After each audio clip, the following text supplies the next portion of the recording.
ഞാൻ ഉപദ്രവിച്ചിട്ടുണ്ട് എന്നും പറഞ്ഞ് എല്ലാ ദിവസവുമല്ല, അവൾ എൻ്റേതാണ്, അതിൻ്റെ പേരിലാണ്. അതുല്യയുടെ ഭർത്താവ് സതീഷ് മാധ്യമങ്ങളോട്. എത്ര സിമ്പിളായിട്ടാണ് പുള്ളിക്കാരൻ ഡൊമസ്റ്റിക് വയലൻസിനെ പറ്റി മീഡിയനോട് പുള്ളിക്കാരൻ തന്നെ ഓൾറെഡി ആക്സെപ്റ്റ് ചെയ്തു. ഇതിൽ ഏറ്റവും എടുത്തു പറയേണ്ട ഒരു കാര്യം എന്ന് വെച്ചാൽ എൻ്റേതാണ്, അതുകൊണ്ടാണ്.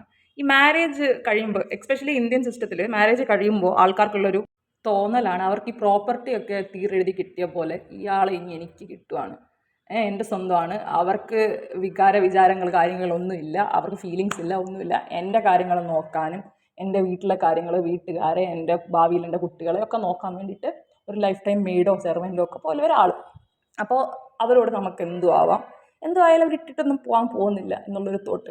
ആൻഡ് ഈ പുള്ളിക്കാരൻ സംസാരിക്കുന്ന വീഡിയോ കണ്ടു കഴിഞ്ഞാൽ പുള്ളിക്കാരൻ അതിൽ ഇങ്ങനെ പറയുന്നുണ്ട്, ഇതൊക്കെ എല്ലാ വീട്ടിലും നടക്കുന്നത് തന്നെയാണ്, അല്ലാതെ പ്രത്യേകിച്ചൊന്നും ഇല്ല, അതുപോലെ തന്നെ ഞാനും ചെയ്തിട്ടുള്ളൂ എന്ന് പുള്ളി പറയുന്നുണ്ട്. ഇതും ഒരു പ്രശ്നമാണ്. ഈ സിനിമകളിലും സീരിയലുകളിലും അല്ലാണ്ടും ഒക്കെ ഈ ഡൊമസ്റ്റിക് വയലൻസ് ഒരു അടി ഒക്കെ കൊടുത്തു കഴിഞ്ഞാൽ അതൊക്കെ സാധാരണ, അതിലൊക്കെ ഇപ്പോൾ എന്തിരിക്കുന്നു എന്നുള്ള ചിന്തയാണ് മിക്ക ആൾക്കാർക്കും ഉള്ളത്. ആൻഡ് ഇപ്പോൾ ഈ സോഷ്യൽ മീഡിയ ഒക്കെ എടുത്തുനിന്ന് കമൻറ്റ് ഇടുന്ന പലരും അവരുടെ ജീവിതത്തിൽ ചെയ്യുന്നതും കണ്ടു വളർന്നതും ഒക്കെ ഒരു പക്ഷേ ഇതായിരിക്കും. ഒരു അടി കൊടുത്തെന്ന് വെച്ചിപ്പോൾ എന്താ, അതിലൊന്നും വലിയ കാര്യമൊന്നുമില്ല, നമ്മളിതൊക്കെ എത്ര കണ്ടിരിക്കുന്നു, പണ്ടത്തെ അമ്മമാരൊക്കെ എത്ര സഹിക്കുന്നത്, ഇപ്പോഴത്തെ പെൺകുട്ടികൾക്ക് ഇതൊന്നും ഒട്ടും പറ്റില്ല എന്നൊക്കെ പറയുന്നവരും ഉണ്ട്.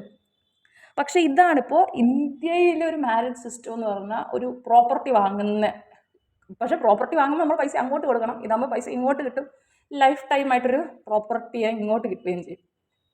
ആ ഒരു തോട്ടിലാണ് ഇന്ത്യൻ സിസ്റ്റമേ നടക്കുന്നത്. ആൻഡ് പിന്നെ വീട്ടുകാരുടെ കാര്യത്തെപ്പറ്റി പറയുകയാണെങ്കിൽ, ഈ കുട്ടിയുടെ അച്ഛൻ പറയുന്ന കേട്ടു, വിവാഹ നിശ്ചയ സമയത്തെ സ്വഭാവം മോശമാണെന്ന് മനസ്സിലായിരുന്നു, ഈ കുട്ടിക്ക് മനസ്സിലായിരുന്നു. പക്ഷേ കല്യാണമൊക്കെ നിശ്ചയിച്ചിട്ട് പിന്നെ അത് ക്യാൻസൽ ചെയ്താൽ നാട്ടുകാരൊക്കെ എന്ത് പറയും, പെൺകുട്ടിക്ക് ദോഷമല്ലേ എന്ന് വിചാരിച്ചിട്ട് അവർ കല്യാണം നടത്തി. എത്രയോ വർഷങ്ങളായിട്ട് ഈ കുട്ടി നേരിടുന്ന അബ്യൂസും കാര്യങ്ങളും ഇവർക്ക് അറിയാമായിരുന്നു എന്നൊക്കെ പറയുന്നുണ്ട്. എന്നിട്ടും മകൾ മരിക്കുന്നവരെ വെയിറ്റ് ചെയ്ത് മരിച്ചു കഴിഞ്ഞ് ക്യാമറയുടെ മുമ്പിൽ വന്ന് പറയാൻ ധൈര്യം കാണിച്ച അത്രയും നല്ല പേരൻസും കൂട്ടുകാരും ഒക്കെയാണ്.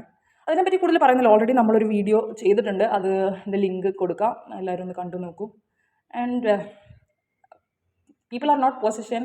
ഏതൊരു റിലേഷൻഷിപ്പ് ആണെങ്കിലും ഒരു ഗിവൻ ടേക്കും മ്യൂച്വൽ റെസ്പെക്റ്റും ഉണ്ടെങ്കിൽ മാത്രമേ മുന്നോട്ട് പോകുള്ളൂ. അതിപ്പോൾ ഫ്രണ്ട്ഷിപ്പ് ആയിക്കോട്ടെ, റിലേഷൻഷിപ്പ് ആയിക്കോട്ടെ, ഒരു വർക്ക് പ്ലേസ് നമ്മളൊരു കൊളീഗിനായിട്ടുള്ളൊരു ഇതായിപ്പോലെ പോലും മ്യൂച്വൽ റെസ്പെക്റ്റ് ഇല്ലാതെ, മറ്റുള്ളവർക്കും ബൗണ്ടറീസ് ഉണ്ട്, ലിമിറ്റ്സ് ഉണ്ട് എന്ന് മനസ്സിലാക്കാതെ ഒരു കാര്യവും മുന്നോട്ട് പോകില്ല. അത് ഇനിയെങ്കിലും ആൾക്കാർ മനസ്സിലാക്കട്ടെ.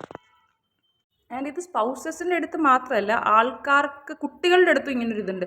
എൻ്റെ കുട്ടി ആയതുകൊണ്ടല്ലേ ഞാൻ അടിച്ചത്, എൻ്റെ കുട്ടിയെ ദ്രോഹിക്കുന്നില്ലേ, നിങ്ങൾക്ക് എന്താണെന്നുള്ളൊരിത്. കുട്ടികളാണെങ്കിലും ആരാണെങ്കിലും പീപ്പിൾ ആർ നോട്ട് പൊസഷൻസ് എന്നുള്ളത് ആൾക്കാർ മനസ്സിലാക്കി ഇനിയെങ്കിലും കുട്ടികളാണെങ്കിൽ പോലും അവർക്ക് മ്യൂച്വൽ റെസ്പെക്റ്റ് ഒക്കെ കൊടുത്ത് വളർത്തുന്ന അല്ലെങ്കിൽ ജീവിക്കുന്ന കോ എക്സിസ്റ്റ് ചെയ്യുന്ന ഒരു സാഹചര്യം ഇനിയെങ്കിലും ഉണ്ടാവട്ടെ നമ്മുടെ നാട്ടിൽ.